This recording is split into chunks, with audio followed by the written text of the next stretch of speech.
CAF, who's CAF? Who sent you? CAF, has anybody told you we want to see a legacy of champions?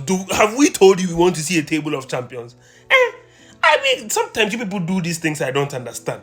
Because when I saw this, even though Ghana is in as the third best country in this list, I felt sad. Ghana Look at this. Guys, the last time Ghana won, I mean, if you don't follow football, you see, I have so many friends who don't follow football, but this one should be easy to follow. It should really be easy to follow. The last time Ghana won the AFCON is there. 82. We are on the third row. Up there. Ghana mopototo. So when they say moja na num hwegu ye de to ho my moja no me hwegu eduru me ne won so me ne won so we've done nothing. Moja no they hwegu ho like they've hwe the moja gu ho. Since 82 we've no won. But let's go through me. I'm a late they say I'm a Gen Z. People say I'm a Gen Z. But the best AFCONs I can remember and then I can speak on, I think because I really like to follow football history, I can speak on the AFCON from the 90s, from the 1990. I think Algeria hosted and they won.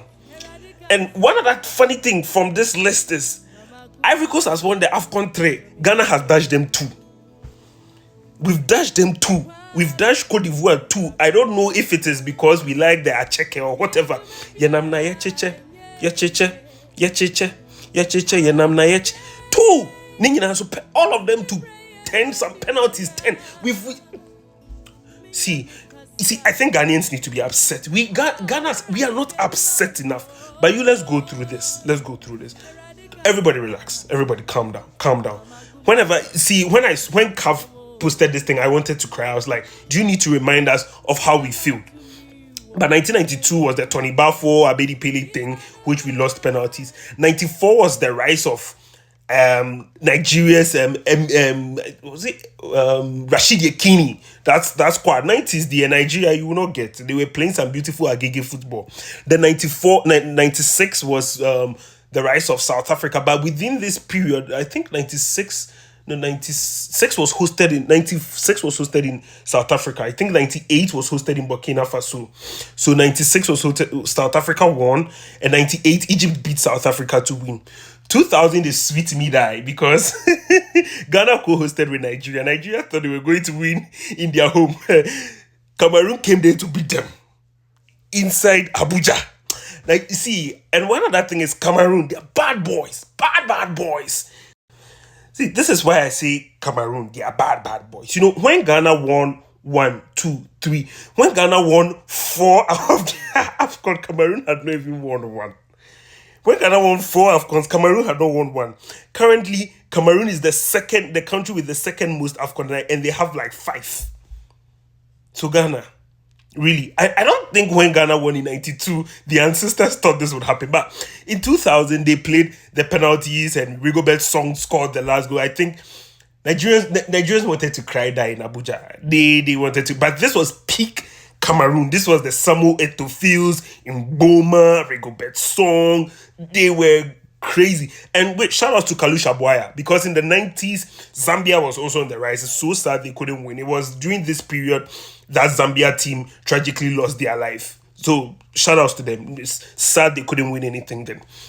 But then, yes, 2002, you had, it was played in Bamako. 2002 was played in Bamako. The finals was between Senegal and Cameroon. If my memory serves me right, this was the African Cup. Cameroon was doing the sleeveless. Hey, Cameroon, bad. And they feel them die. Bad country, sleeveless. It's nice to know that Paul Biya was still president. So wait, you guys. I don't want to get into politics, but then Aliou Cisse, who would lead, and it's shocking that at that time Senegal had never won the AFCON, and they had Aliou Cisse, they had the Bonsu El Hadji Diop himself, and El Hadji Diop missed his penalty in that final. So Cameroon won again, and this was going to be their fault. So Cameroon tied Ghana on equal number of African Cup of Nations in 2002. Still, Ghana had not won since 82.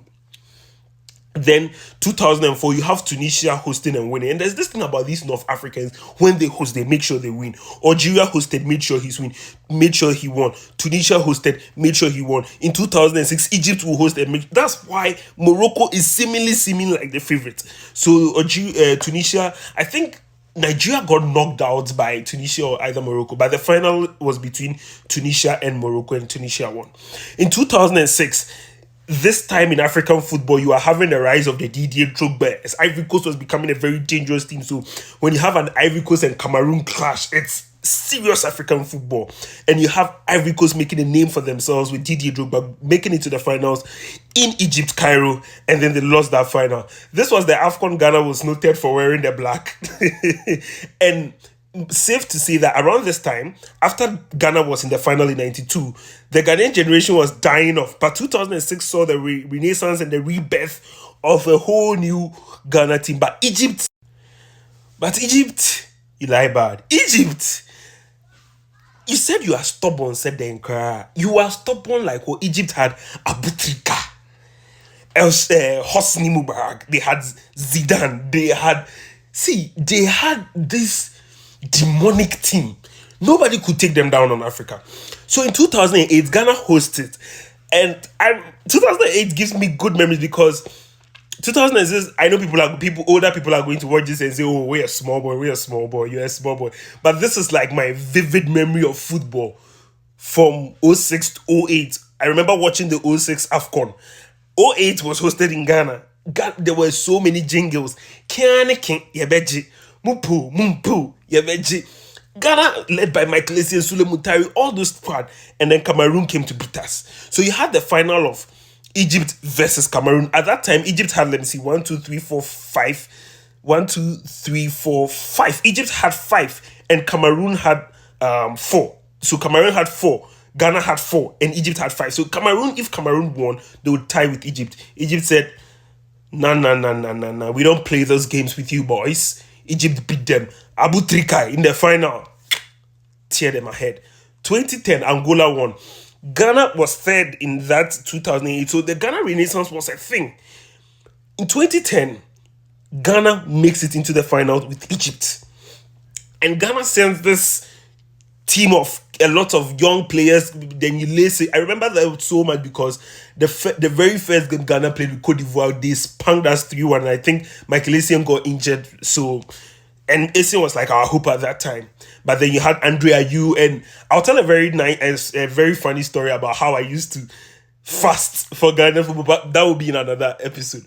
So Egypt beats Ghana 2010 to win. Then 2012, iconic. It was hosted in Gabon and Equatorial Guinea. You have the Chipolo Polo of Zambia beating Cote d'Ivoire, who were favorites. Zambia beat Ghana actually to get into that final. They were the favorite, and then they won. That's when they had I've forgotten. They had the names will come. They had this stubborn Winford Calaba.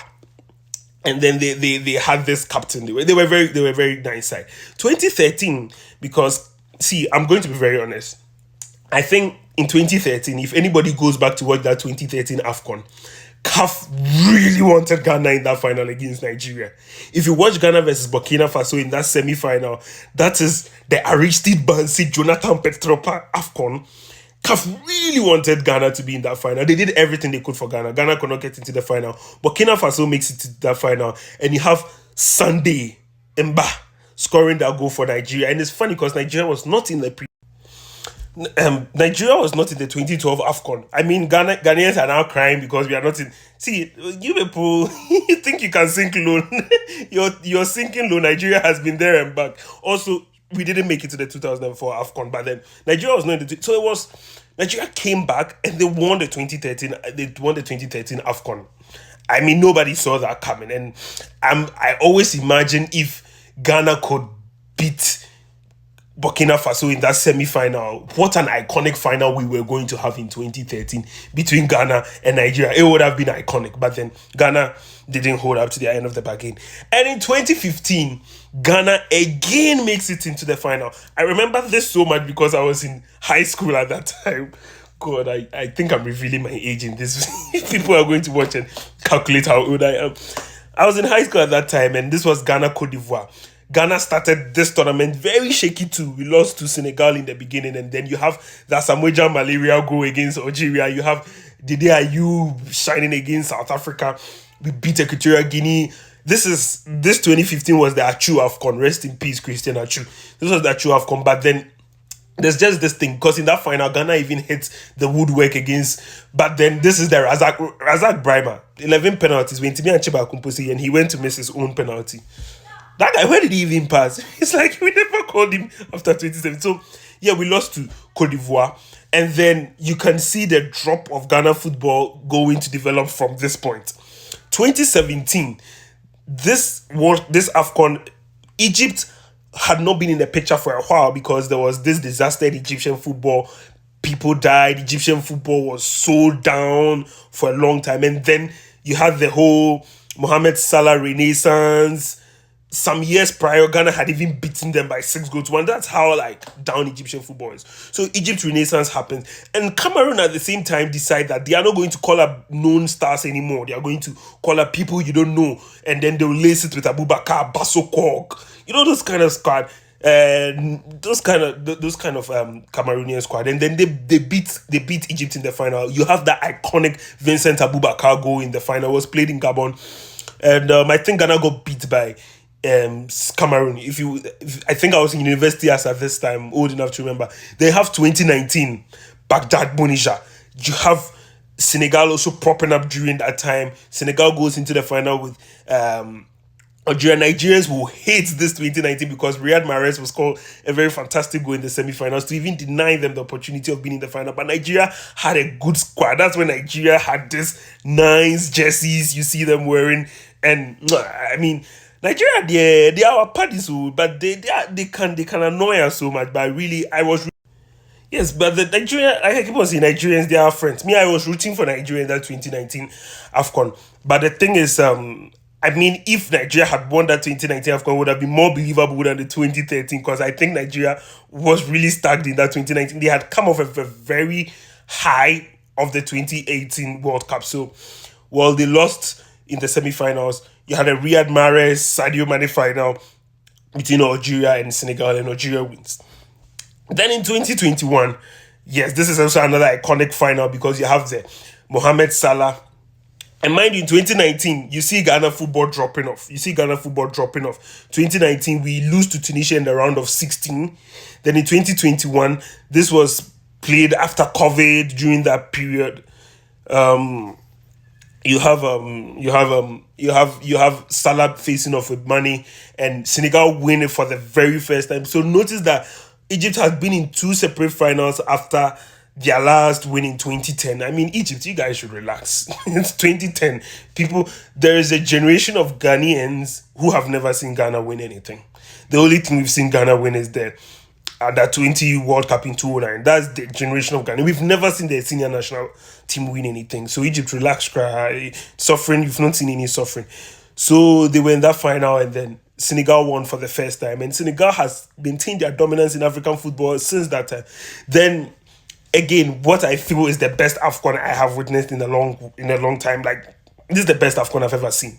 There's the 2023 AFCON, which went on in Cote d'Ivoire. You have, again, Ghana not making it from the group stage. Cote d'Ivoire rising from the ashes because they were down and out. They got spanked by Equatorial Guinea 4-0 in the group, 4-1 in the group stages, and then some way, somehow, they are the third best placed team. They got that because Ghana failed to beat Mozambique. They got through. They beat Senegal, who were the current champions. They beat Mali, which was a team on the rise. They beat, I think they beat Congo, and then they go to the final and they beat Nigeria. So then the question remains, who wins this AFCON, which is starting next week? I've got my money on Morocco, and the way their draw is done, if Morocco and Senegal, bar any surprises, should meet, and they are the two best African teams, and that is a match I would want to watch, Morocco facing Senegal. But then it's AFCON. I keep on saying, expect surprises in the AFCON. Who you think would win will never win, because if whoever everyone thought would win. Ghana would probably be winning in the early 2010s because they were the best African team on form, but then it doesn't work that way. But then, inshallah, let's see how it goes, and hopefully we all enjoy this AFCON, and AFCON again, one of the best tournaments out there. Let's go, Africa.